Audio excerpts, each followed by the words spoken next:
a foreign country, accused of something he and his family said he didn't do, and knew nothing about. As of April 2nd, his family was frantically trying to find him. On Saturday, March 8th, Mahmoud Khalil and his 8-month pregnant wife, Noor Abdullah, were returning home after dinner out when ICE agents followed them into the lobby of their university apartment home. Their agents formed a human barricade between the couple and ordered Noor to go into the couple's apartment, or she too would be arrested. Then they put Khalil in an unmarked car and drove him down to a detention center. The day before his arrest, Khalil asked Columbia University for support, but Columbia had not responded to the threats he was receiving.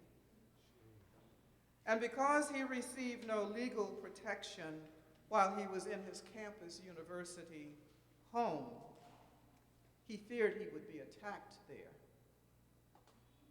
According to an article in the progressive news publication Turnout, the dean of Columbia's School of Journalism told students, quote, "No one can protect you.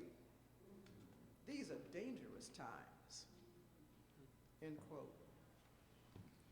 Khalil was born a refugee in Damascus to Palestinian refugees from Tiberias. At age 17, he and his family fled to Lebanon as the Syrian war was beginning.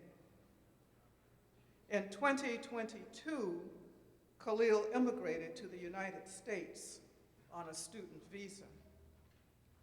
A year later, he married Noor Abdullah, who was an American citizen and a dentist. Khalil received his green card in 2024. One of his lawyers said he was arrested and sent 1,000 miles away from his family because of his beliefs in Palestinian rights. He had stated he believed the rights of Palestinian people and the rights of Jewish people are intertwined, and that the rights of one cannot be achieved without the rights of the other. But none of this seemed to matter when Columbia came under an apparent threat of the loss of $400 million in federal funding. And having been strong-armed by the school's administration, interim president Katrina Armstrong capitulated and declared that the university was committed to working with the federal government to, quote, address their legitimate concerns, end quote. Thankfully, President Alan Garber of Harvard did not follow suit. At the risk of losing billions of dollars in federal funding, he declared Harvard would not surrender its independence nor relinquish its constitutional rights by, quote,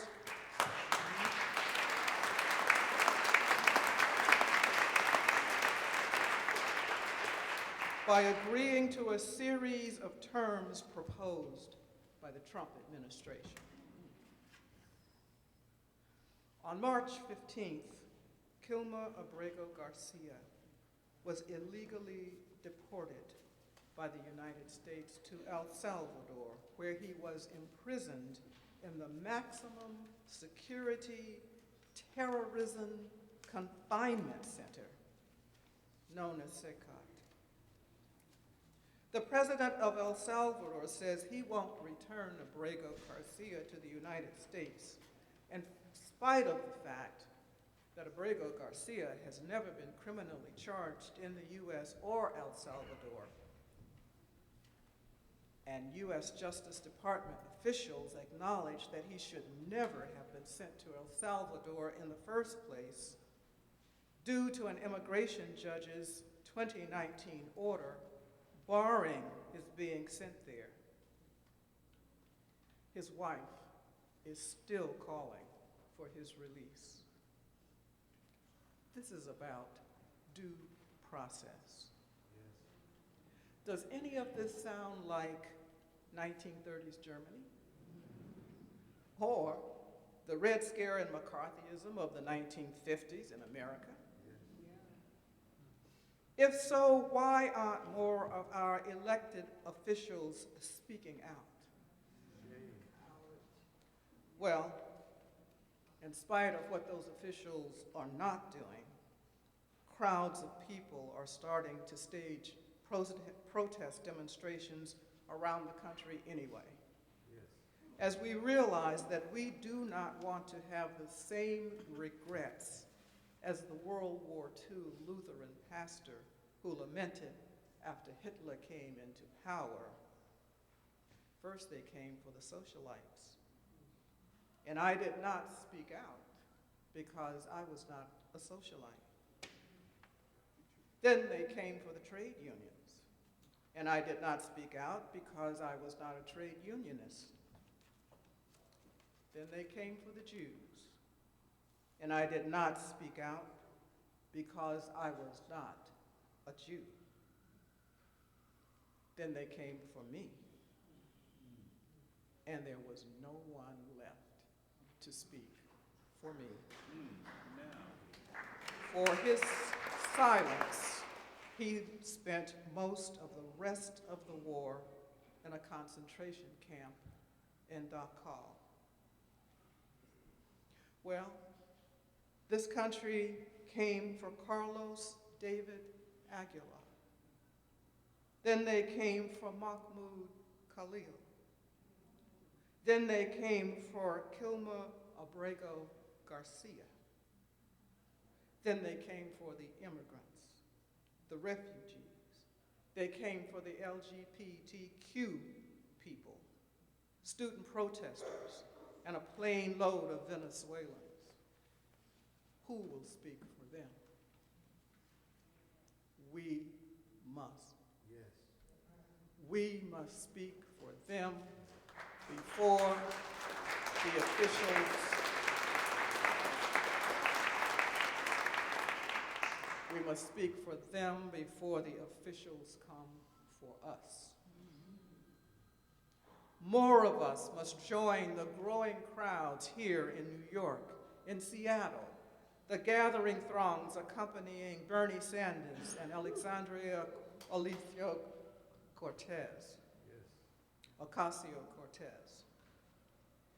Even the small group of less than a dozen people gathering in Kentucky protesting. I recently received a book from a friend entitled Picturing Resistance. Yes, I thought, one must picture resistance in order to begin moving the needle of oppression, in order to change the system. And we have already had some pretty good pictures of people willing to resist what is taking place and to move that needle. They are student protesters, street demonstrators, at least 2 elected officials, and 1 university president, and regular people just like you and me. Back in the day, we also found courage to protest through singing. The songs of the civil rights movement are powerful songs. Songs that gave us courage just as spirituals and gospel songs had given our ancestors courage. They were also songs of hope. Black people know something about resistance music. That's how, as the song says, that's how we got over. Through spirituals, gospel songs, the blues, Good Friday blues and every other day blues, and most recently through jazz and hip hop. I wonder what would happen if the Venezuelans and CCOT suddenly began to sing. Those of us who believe that every immigrant, every refugee, every Venezuelan, every LGBTQ plus person, every person of color, every poor nursing mother, every man spending another cold night on a New York City sidewalk grate is as human and as deserving as we all are. Yes. And we must continue to demonstrate if we really believe that. Yes. Like St. Mark's does every multi-faith Monday. Because that is all we have to do to resist the powers that are trying to change who we really are as people of God. It is important, and it makes a difference, and will change the nightmare that presently enshrouds us. Because we will not and should not be the ones to say, we did not speak up when they came for others because we were not one of them. God is calling us to be our siblings' keepers. God is calling us not to remain silent, but to speak out, because they have already come for Carlos Aguilar. They have already come for Mahmoud Khalil. They have already come for Kilma Abrego Garcia and a plane load of Venezuelans. God loved and was troubled by the mistreatment of Jesus, just as God loves and is mistroubled by the mistreatment of the innocent today.